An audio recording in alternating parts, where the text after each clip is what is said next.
Welcome to No Compromise, where faith and reason fuse in conversation. Qu'ils sont beaux les pieds. Hello, Johnny. Hello, my love. Hello, everyone. Okay, so what's new? I don't have a good answer for that. I ask you that every week and you never know, huh? Once in a while, I have an answer for you. Okay, well, one thing that's new is you've been doing marathon recordings on Simple Gifts lately, huh? Yes, indeed I have. Yeah, you're building up for the rest of the year. It's been amazing how much you've accumulated, past and present. So we've completed poetry by doing the rest of the year. Yeah, so what's coming up for the rest of the year? There's Hiawatha. Hiawatha, we just started, I think, Evangeline. We started posting, but you have that read and in the can, and Evangeline's in the can for the future, for the rest, sometime this year, and I by think, Longfellow. Yep, by Longfellow. And I think my favorite thing that I'm reading right now is Everlasting Man by G.K. Chesterton. Right, and that's coming just at the right time. It really is. So much of our readings are coming together in a way that clearly make the case that God is at work. Yeah. He's leading our discussions, our and ministry, he's leading our content. Right. Yeah. Every time I start to have my doubts, God comes through in a way that I would never have anticipated. Exactly. And it's amazing to see. Yeah. And you're continuing the excitement of the Federalist Papers. Yeah, this is an ongoing sore spot because actually when we started Simple Gifts, you suggested that we do 5 different topics during the week. Right. And one of them was history. And I thought, oh, yeah, well, that'd be great. We could just do the Federalist Papers. Right. And all 85 of all them. 85 of them. And when I suggested that to you, your countenance fell. And so I put it off for 2.5 years? Yeah, you did a couple of them in those 2.5 years. Now that you have some behind you, some history behind you that's interesting, now you can go into the Federalist Papers. Now we can do the Federalist Papers because we sort of have a following, and hopefully our hardcore following, some of whom will be interested in something as abstruse and historically in the weeds as the Federalist Papers. But they're important. They are very important. And I would say that I enjoy reading them to a certain extent, except those written by Alexander Hamilton.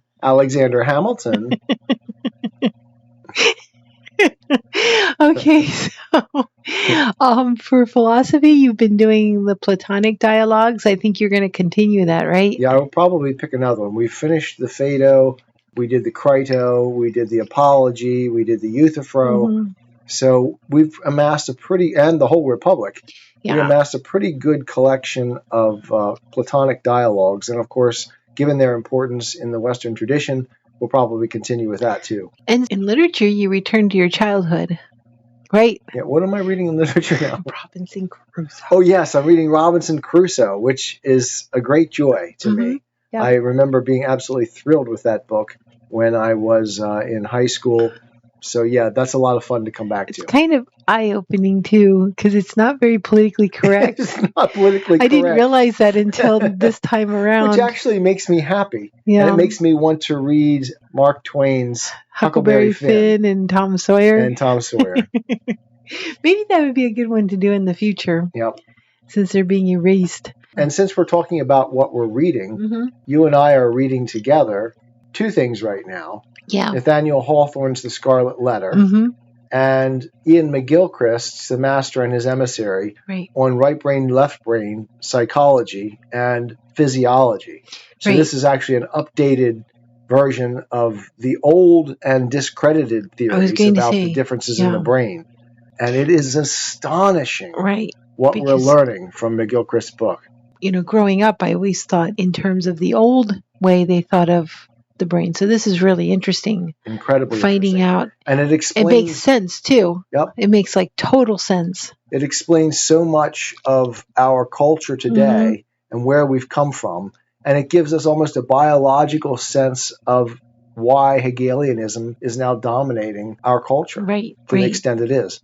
And The Scarlet Letter has been interesting because I haven't read that since I was in school. Which was a long time ago. And both of us are seeing, for both of us. It's a lot different than I remembered it. Yep. And both of us are seeing seeds there of where we've come as a culture. So they were being laid. When did he write the Scarlet Letter? I forget when. Yeah, I forget when that was written. I'm not sure either. I know it was the 1800s, but I'm not sure if it was early or late. Alexa, when was Scarlet Letter written? Okay, 1850. And so that 13 years before the Civil War. Yeah, and that's when the progressive... Yeah, he seems almost sort of a seed for the progressive movement moving forward. Yeah, just a little bit.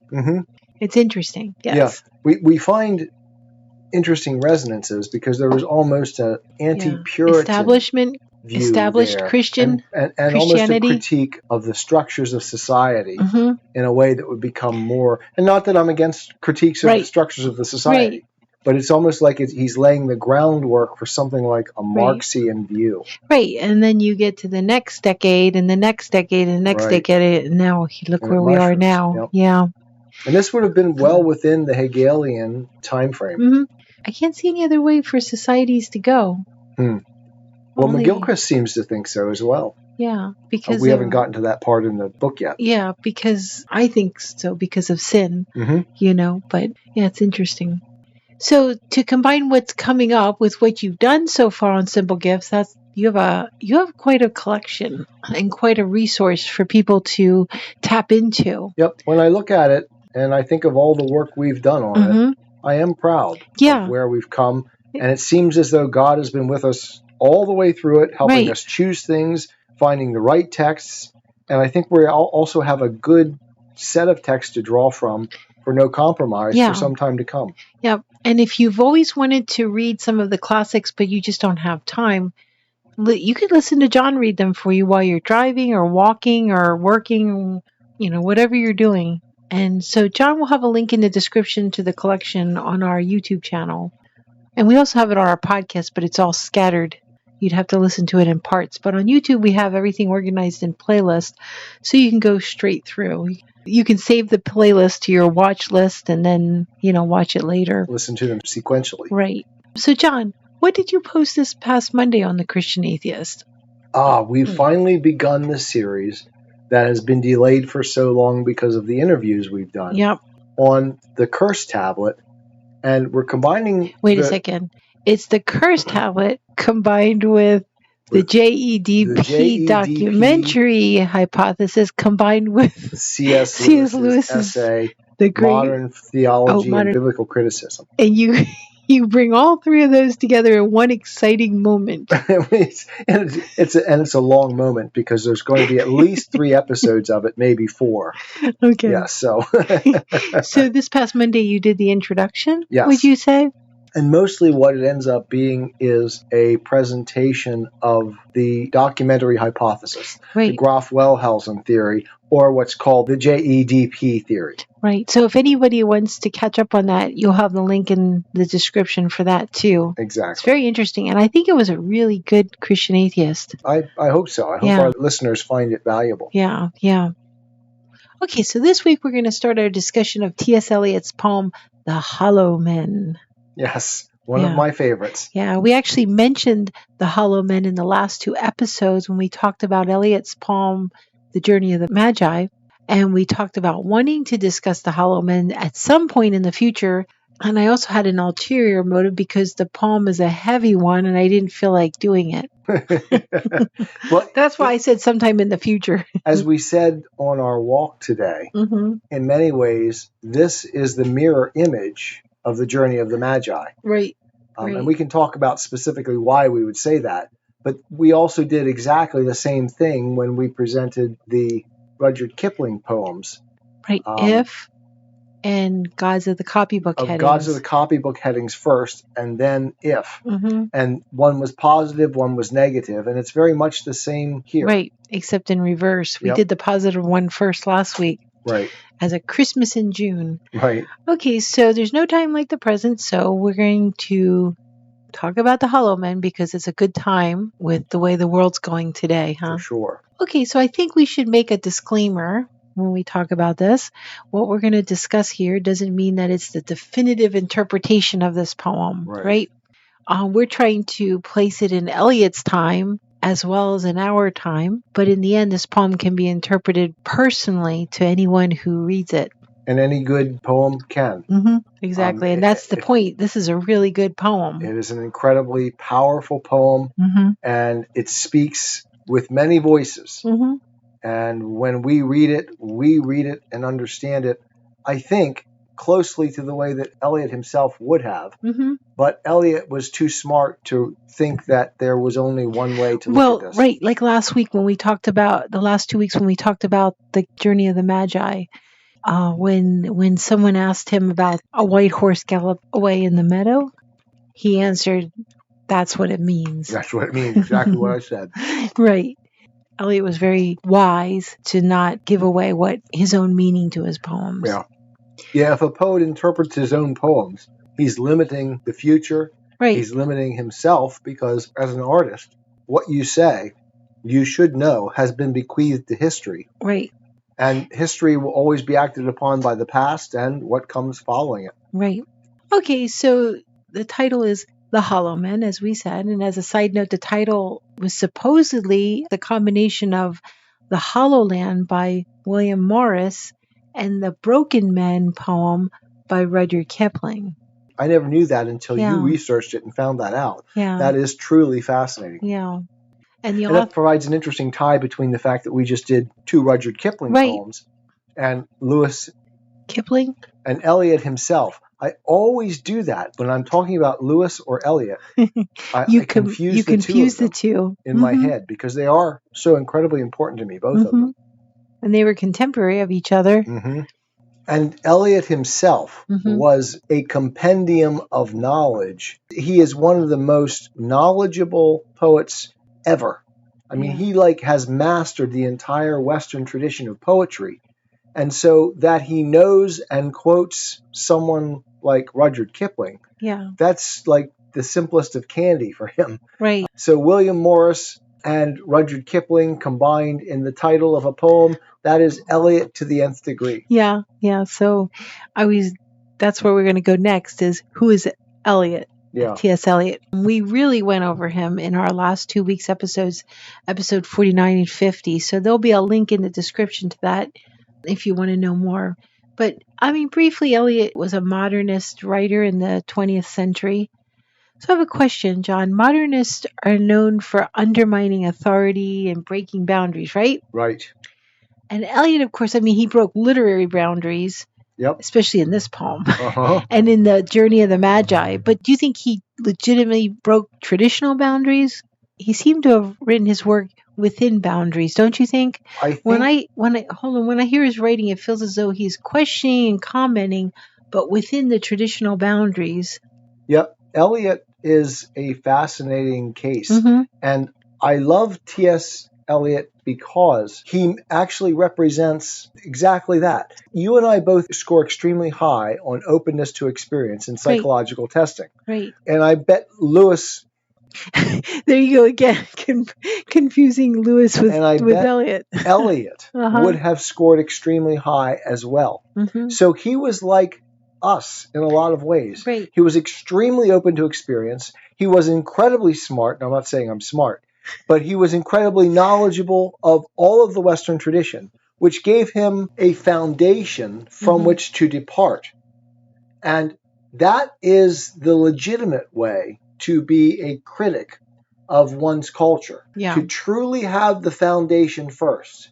And so when Eliot departed, he knew that from which he was departing. Right. And when he converted back to Christianity, he came back to something that he had already known quite well, and recognizing that the departure was probably a mistake in a lot of ways. Not fully a mistake, because Eliot remained a modernist poet in the way in which he expressed himself, but the content of his expression became profoundly anchored in the Judeo-Christian perspective that now served as the worldview from which he could depart usefully and in a valuable manner from the tradition. Right. Which takes us back to, who is Eliot? He wrote The Hollow Men 2 years before he converted. Yes. Right. In fact, I think, and I don't know, you did some research on this as well before we went on here today.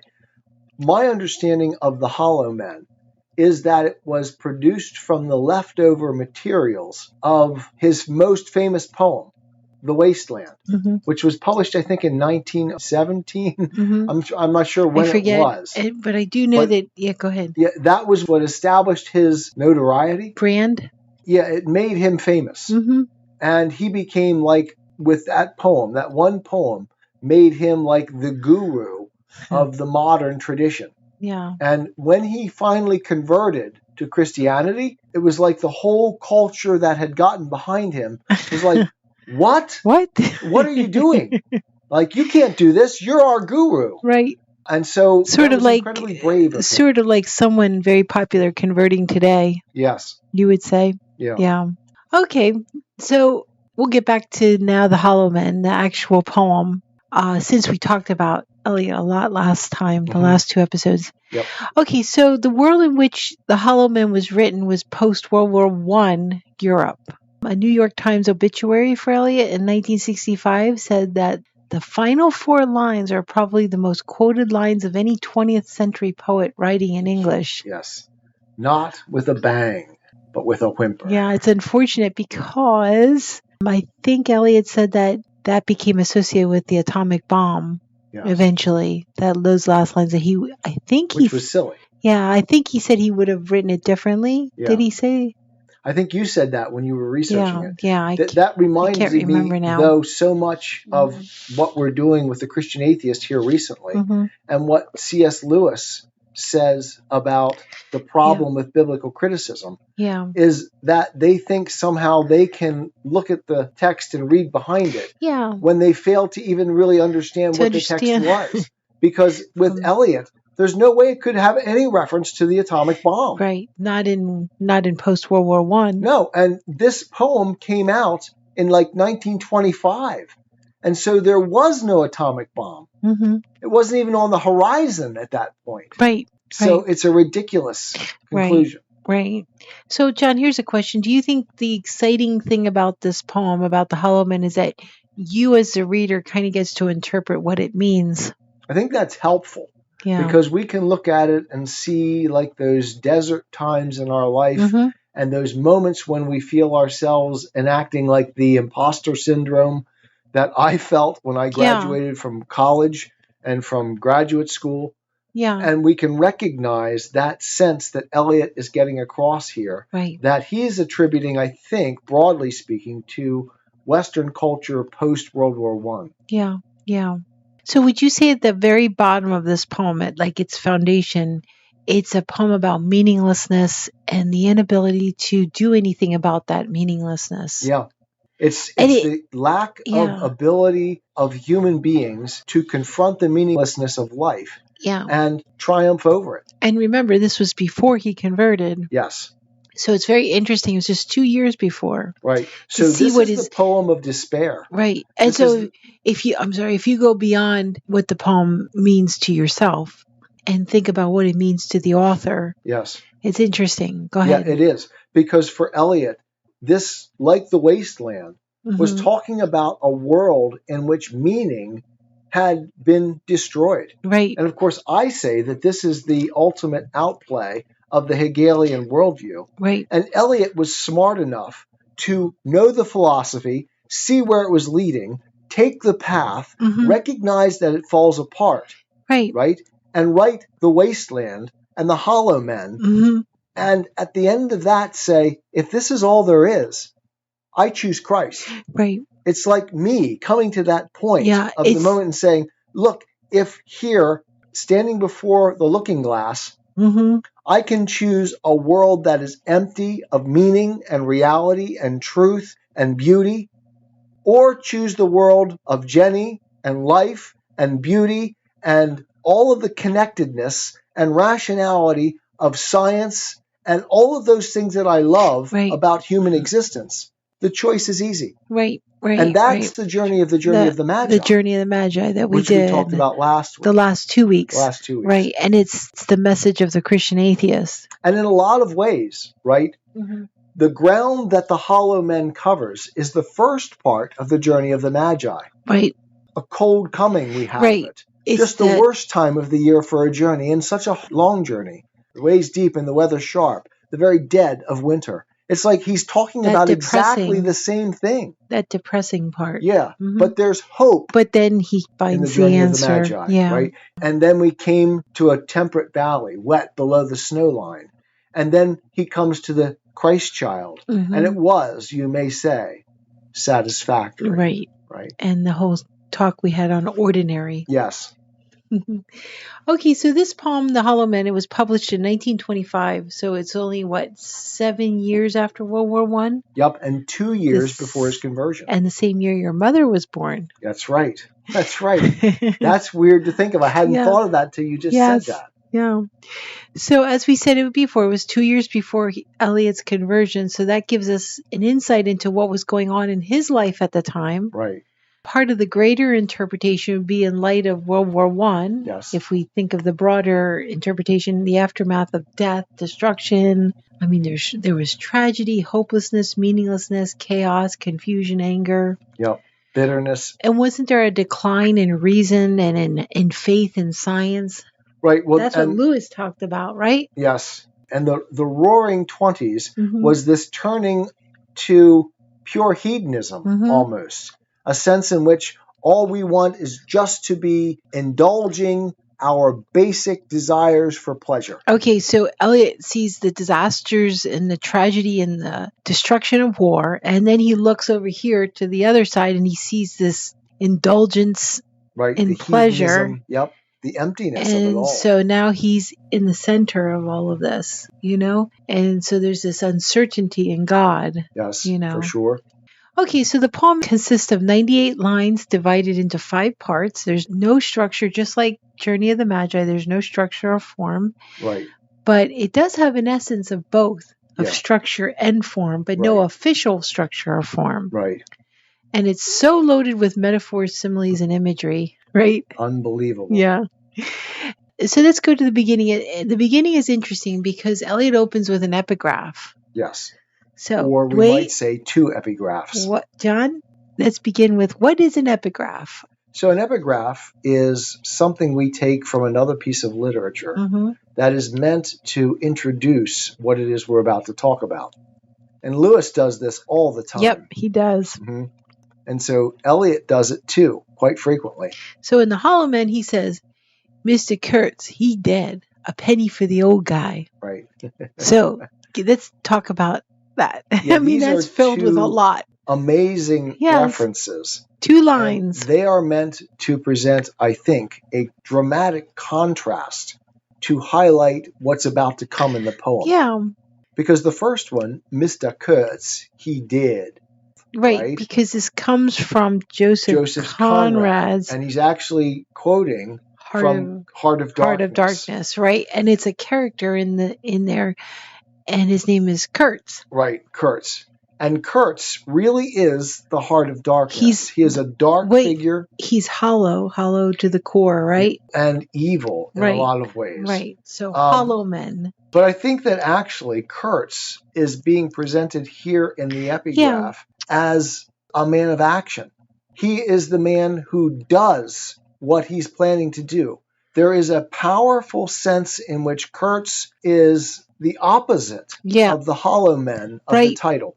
Conrad's Kurtz, I think, is one of those who later in this same stanza will be remembered by those who have crossed with direct eyes to death's other kingdom. Right. That is, those who have the wisdom of having passed into the other world and can look honestly at who are following them. Yeah. Right? He will be remembered as one of those, quote, lost, violent souls. Yeah. But not as, quote, the hollow men, the stuffed men, because they are utterly unremarkable for good or for evil. Right. They achieve nothing because they are unable to bring any project to completion or fruition.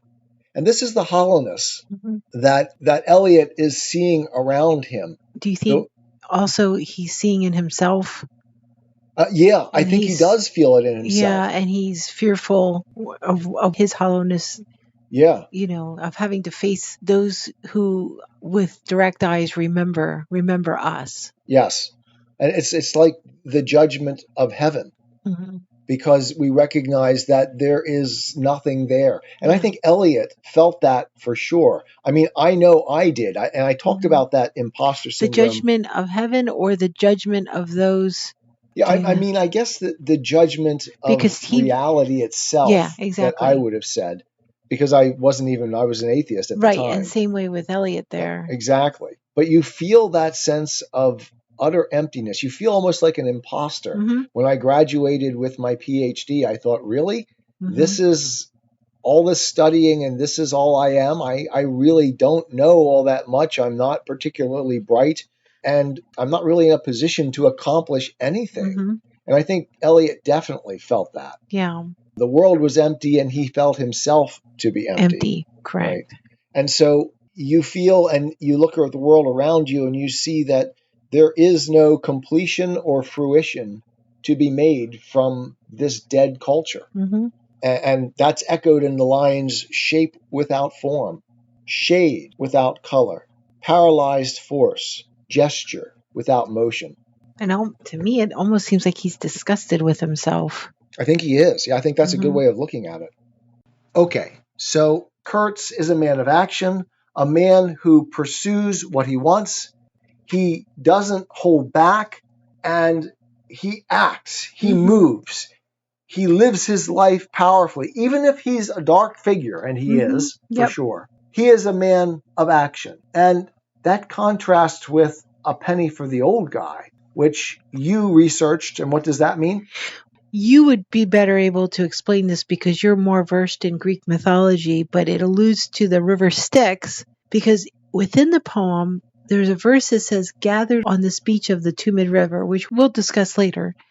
But the Tumid River alludes to the river Styx, which in Greek mythology I'm not sure if it's the river Styx or if it's the river Acheron. But in order to pass the river, in order when you go to the world of the dead, from the living to the dead, in order to pass from the realm of the living to the dead, you have to pay the ferryman a penny. Right. So the penny is for the ferryman to carry you across the river to the realm of the dead. Right. So a penny for the old guy. So on Guy Fawkes Day in England, which is celebrated even today, every 5th of November in England, they celebrate what's called the Gunpowder Plot. And it was a plot by Catholics to assassinate King James I and his parliament. Guy Fawkes was one of the members of the plot, and he was actually arrested in the cellar beneath where the House of Lords met in Westminster Palace. And he was guarding the explosives that were designed to blow up the king and the parliament. Right. And thus we have in the poem the dry cellar and not with a bang because it was a failed plot. It didn't go off. Right. And in England, they celebrate this to this day, that King James was saved and the Gunpowder Plot failed. But one of the things I find interesting about that is Eliot is going back again to that same time period, the time period of King James I. Yeah. And if you remember last week when we were talking about the sermon by Bishop Lancelot Andrews, it was the same time period. Right. The time period of King James, who became the King James of the King James Bible. And so we have that sort of slippage of time again, that that transposition between ourselves and now and then in the time of Jesus, right, with the journey of the Magi. Right. And so it's interesting that Eliot is returning again to that same time period here. Right. So on Guy Fawkes Day, the children go around trying to collect money from others to pay for the fireworks. Okay. And it's a penny for the old guy.